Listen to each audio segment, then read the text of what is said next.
Hi, welcome back to my channel. My name is Laura, and today I'm going to do a first impressions video, which is kind of amazing because I've been doing this now for 6 months and I haven't done a review or talked about a single volume of manga. It's always been kind of in a collective discussion, so yeah, hopefully this will go okay.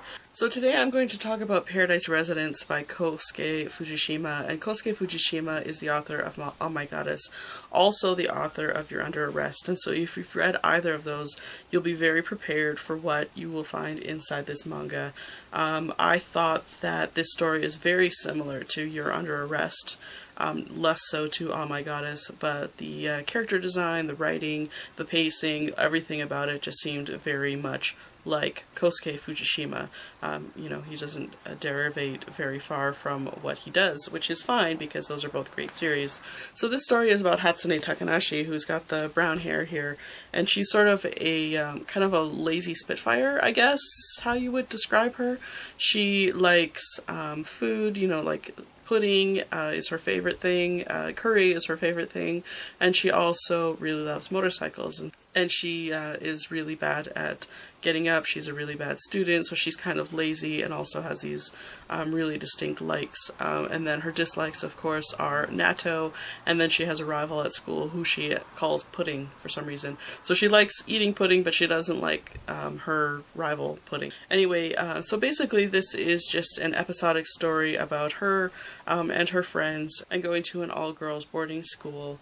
The comedy is, if you've read any stories about all-girls boarding schools, I would say that all of the jokes have been used before. These are not new jokes. It's not new situations. I'm assuming that's because a lot of these things happen at all-girls boarding schools. You know, and the situations, like, they're kind of typical situations. You know, the power might go out, you know, it's cold, there's gambling, like, what are girls like when there's no guys around? You know, like, there's lots of different situations. It's absolutely fine. I didn't think that that was a bad thing, that I have, you know, seen some of these things before, because this is Fujishima's take on those things. But at the same time, I wasn't particularly surprised, and I didn't laugh out loud while I was reading this. So I guess there's that as well. It is an episodic story. I think I read a couple of reviews where people were saying, well, there's no plot, there's no character development, and that's not what this comic is about. It's really just about taking these characters that Fujishima often writes. You know, these are very similar characters to his kind of his stock of characters. He's created these characters before. He's taking them and he's putting them into new situations. And so he's giving them situations that have already pre-existed in you know, manga. This is, like, all of these situations have existed before, but this is how his characters react to these situations. And so that's sort of like what you get out of this story. It is quite a lot of fun, and I did enjoy it quite a lot, and I actually rate it quite high because I do respond well to his type of storytelling. The character design is definitely more of a 90s style, I would say. It definitely isn't as robust or like fleshed out. There's less flesh in these drawings. They're kind of stark, they're kind of simplistic, and like you can see here, there isn't a great deal of detail in a lot of the characters, but that's not a bad thing. It's just, this is a kind of a different style, and I respond really well to that. So as far as being an episodic manga, there is, you know, the most of it is, this is volume 1 here, and so like about a little more than half is the volume 1, and then you get actually like color plates, and so there's a few pages of color plates kind of in the middle. But these color plates, they separate the manga from basically volume 0. Volume 0 are extras, but they definitely should have been first.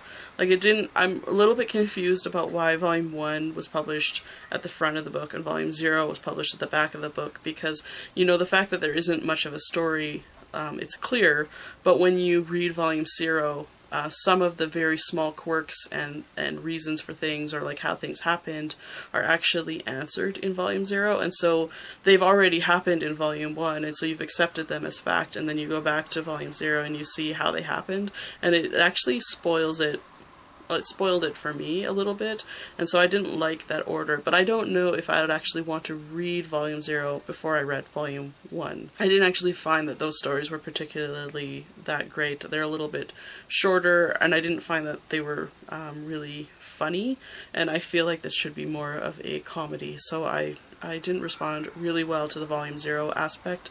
It was published sort of erratically or sporadically in Good Afternoon and Afternoon magazine, which are seinen magazines as far as I know. Basically, because of the episodic nature and because of the sporadic writing of this, I actually don't think that a bind-up or, this large volume is the best way to read this.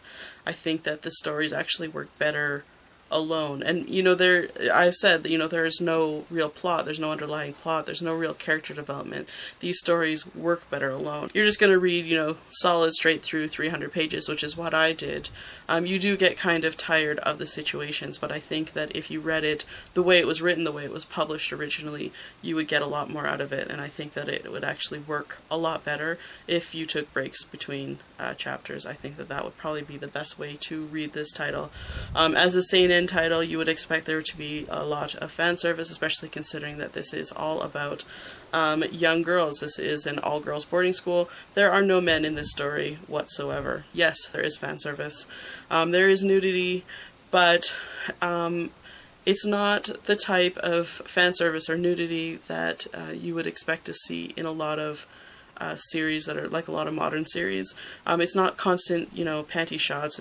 In a lot of situations, it's actually being used as a comment on either society or comment on the situation or like as a mode of comedy. So it actually serves a purpose in I would say 90% of the instances in this book. And it's not, it doesn't drive me away. I generally don't like fan servicey books. This one didn't bother me, not in the least. Even the fact that there was complete full frontal nudity didn't bother me, and I think it's because it was a little bit more of a comment on Japanese society and Japanese acceptance of nudity. It wasn't bothersome to me anyway. Definitely you have to make your own decisions about things like that. There's lots of different characters in here. Some of them are kind of generic, but there's some of them that are really kind of unique, I guess. There is a child who is the dorm mother, or she acts as the dorm mother, and there is an English girl who is there, but she is probably the best representation of foreigner in a manga I have ever read. It's just sort of, she's just another regular girl. She adds a little bit of foreignness to it, and kind of it adds to the commentary on Japanese society. I wouldn't say it's exaggerated or anything. I thought actually it was really a really nice representation of a foreigner in a manga, so I really liked that. What I was thinking when I was reading this series is how much it could marry up to Azumanga Daioh, or how it could marry up to Kiyohiko Azuma's stories. I just felt like they were so relative. There was a lot of similar comedy or similar situations, similar resolved situations, really similar character traits to some. I felt like Hatsune actually was really similar to Tomo from Azumanga Daioh, but then she also had similar traits to some of the other characters. And there's a kind of a Chiyo character that's in here, Chiyo character that's also in the series. And so I think that if you like Kiyohiko Azuma, you would probably like this. It is a little bit slower, it is a little bit more subtle, it's not as over the top, but I thought that there was something about them that really kind of went well together, and I liked that quite a lot. Overall, I actually really liked this. I gave it 4 out of 5 stars, despite the fact that I didn't really care for the Volume 0 business, but I didn't mind that so much. I think a lot of it had to do with the fact that I liked the art style, I really liked the foreign character, I liked that it felt familiar, I liked that it really was Kosuke Fujishima. I love that so much, and that it's a little bit of an older style.